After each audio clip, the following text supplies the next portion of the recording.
Only qualified personnel should install Napoleon appliances and accessories. See product manual for details. This video will demonstrate how to install an oak log set into a Napoleon AX36-1 fireplace. The studs within the firebox have letters associated to them for identification. This helps indicate correct log placement when used with the log placement leaflet. First, locate the holes in the bottom of log 1 and place them over studs A1 and A2. Ensure the notch fits around the pilot shield. Next, place the holes in log 2 on B1 and B2, ensuring not to cover the burner ports. Place the holes in log 3 on C1 and C2. The log should sit slightly in front of the right side of log 2, with the chart end facing forward. At this point, place glowing embers on the burner, in front of the large clusters of ports. Ensure not to cover the burner completely, as this will affect the desired flame appearance. Locate the bump outs on log 4, and place them into the notches on log 1 and 2. When placed correctly, the lower end of the log should end up between grate posts 2 and 3.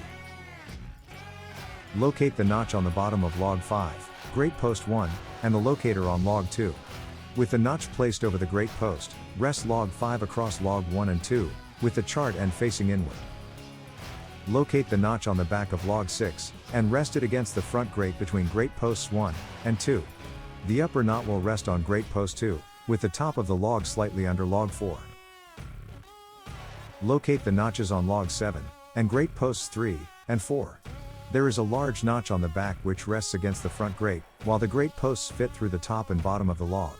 Ensure the large end of the log is on the right-hand side of the firebox. Locate the notch on log 2, and grate post 3. Place log 8's locator into the notch, resting the split end of the log over grate post 3.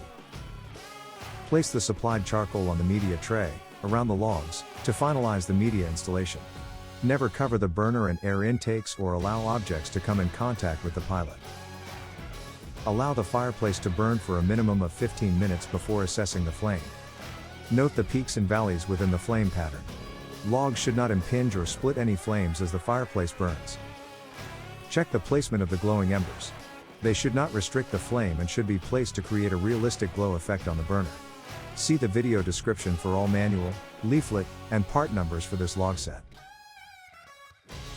Click here to view the Wolf Steel Technical YouTube page. Like and subscribe to our channel to get notifications for new product and troubleshooting videos.